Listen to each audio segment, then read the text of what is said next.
नमस्कार. पाण्याचा मुद्दा हा वसई विरारमध्ये काही केल्यास सुटत नाही. यामध्ये आता विविध पक्ष जे आहेत ते शर्यतीत उतरलेत.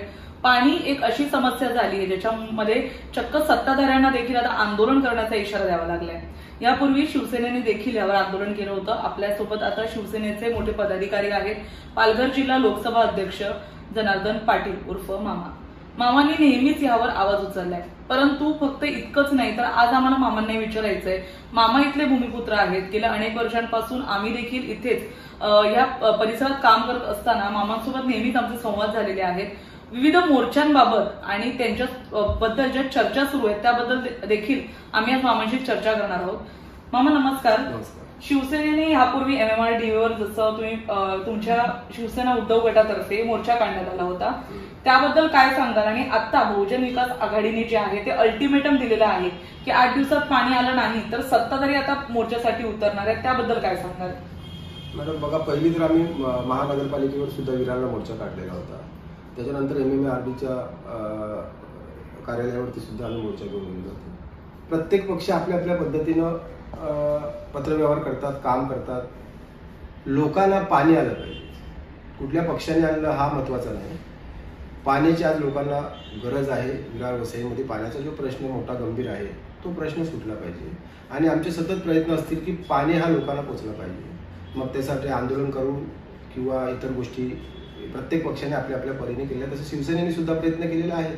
बहुजन विकास आघाडीने प्रयत्न केले असतील, मनसेने प्रयत्न केले असतील, भाजपने केले असतील. तर प्रत्येकाने आपल्या आपल्या पद्धतीने पत्रव्यवहार करून पाणी हा लोकांना आला पाहिजे.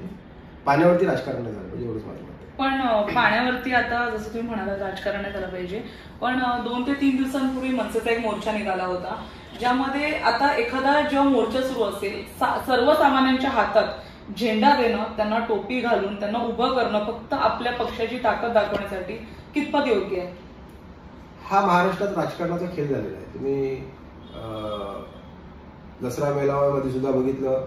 एकनाथ शिंदेच्या मेळाव्यासाठी जी लोक आलेली होती त्यांना प्रत्यक्षात माहीत नाही की आम्ही चाललेत कशासाठी. मग त्यांना कुठेतरी 1000 रुपये देणं आणि त्याच्या मागे काहीतरी त्यांना बस करून देणं किंवा जेवणाचा विषय घेणं, अशा पद्धतीने जे लोक जमा करून लोकांची दिशाभूल करतात हे योग्य नाही मला वाटते. महाराष्ट्रात ह्याच्यासाठी जनता चिडलेली आहे आणि योग्य नाही वाटत या गोष्टी असं मला. जेव्हा मनसेचा मोर्चा निघाला होता आम्ही बातमी केली होती ज्यामध्ये लोकांना हे देखील माहिती नाहीये की ते कशासाठी तिकडे आलेत. म्हणजे पाण्यासाठी आलेत हे माहिती, पण त्यांना कोणी आणलंय, कशासाठी आणलंय. आणि जेव्हा हे संपूर्ण जेव्हा वाक्य झालं तेव्हा मनसेच्या पदाधिकाऱ्यांचं असं म्हणणं होतं की जर तुम्ही महिला नसता आणि जर तुम्ही पत्रकार नसता तुम्हाला दाखवून दिलं असतं. मग अशा परिस्थितीमध्ये बाहेरचे नेता आणून इथे शोबाजी करून आणि एक गर्दी जमवून जे इकडच्या लोकल नेत्यांना एक डावलण्याचा प्रयत्न सुरू आहे मनसेतर्फे, तो कितपत योग्य आहे? कारण अविनाश जाधव यांच्याकडे 2 पदं आहेत. ठाणा पालघर जिल्हाध्यक्ष. ठाण्यात पण ते कार्यरत आहेत, पालघरमध्ये पण आहेत. आणि त्या दिवशीच्या मोर्चामध्ये त्यांनी ठाण्याचे देखील काही पदाधिकारी आणले होते. तर वसईच्या एकतर मोर्चामध्ये असे बाहेरचे पदाधिकारी आणून आणि फक्त गर्दी जमवून ते देखील खोटी लोकांना धमकवणे कितपत योग्य आहे? अविनाश जाधव तुम्हाला पूर्वी पण माहिती होतं. महानगरपालिकेत ज्यावेळी आलेले आणि कमिशनरला जो धमकावत होतं तेव्हा मी त्यांच्या विरोधात बाईट दिलेली होती. आता पण अविनाश जाधवला माझं एवढं म्हणणं आहे की आम्ही 100 लोकांनी जरी मनसेच्या माध्यमातून जर 100 लोकांनी जरी मोर्चा काढला तरी ते लोकांसाठी भांडलं हे दिसून येणार आहे की त्यांनी प्रयत्न केले पाण्यासाठी.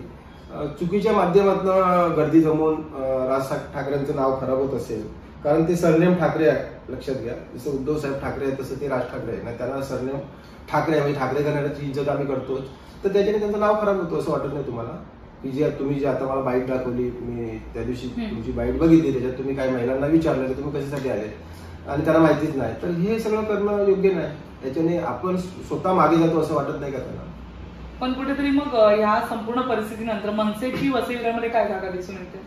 नाही, मनसेने त्यांची ताकद दाखवायला पाहिजे आणि इलेक्शनमध्ये दिसूनच येईल त्यांची ताकद असेल तर लोक वोटिंग करतील. पण ह्याच्याने त्यांचं नाव खराब होते, म्हणजे राज ठाकरेचं नाव खराब होते.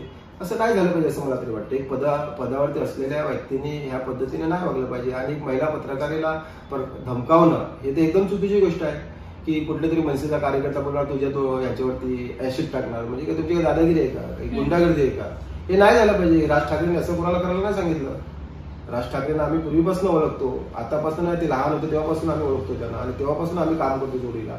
भले आता ते ठाकरे घराणा सोडून त्यांनी त्यांचा स्वतःचा पक्ष उभा केला, त्यांनी मेहनत केलेली आहे पक्षामध्ये, तर कोणतरी अशी अपुरी टपुरी बोलत असतील तर त्याची पक्षाची प्रतिमा खराब होते.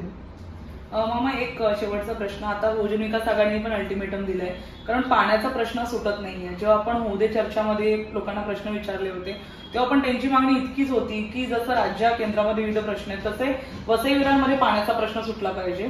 तर शिवसेना उद्धव गट यासाठी आता कसं प्रयत्न करणार? कुठेतरी शांत झाल्यासारखं वाटतंय वातावरण? नाही, शांत होण्याचा प्रश्न येत नाही. तुम्ही पत्रव्यवहार जर व्यवस्थित केले, हातात झेंडा घेऊन ओरडून कामं होत नाही. तुमचे पत्रव्यवहार महत्वाचे आहे, ते तुम्ही व्यवस्थित योग्य पद्धतीने केले. आता आम्हाला पालघर जिल्ह्यात जे जिल्हा प्रमुख दिलेले आहे पंकज देशमुखच्या माध्यमातून तुम्हाला माहितीच आहे, ते पत्रव्यवहारमध्ये एकदम चांगले आहेत आणि योग्य ठिकाणी त्यांचे पत्रव्यवहार असतात आणि आमचाही त्यांना पाठिंबा आहे सगळ्यांचा. तर त्यामुळे आम्हाला मोर्चा घेणं किंवा झेंडा घेऊन उतरणं किंवा आक्रमक भूमिका घेणं त्यापेक्षा महत्वाचा पत्रव्यवहार.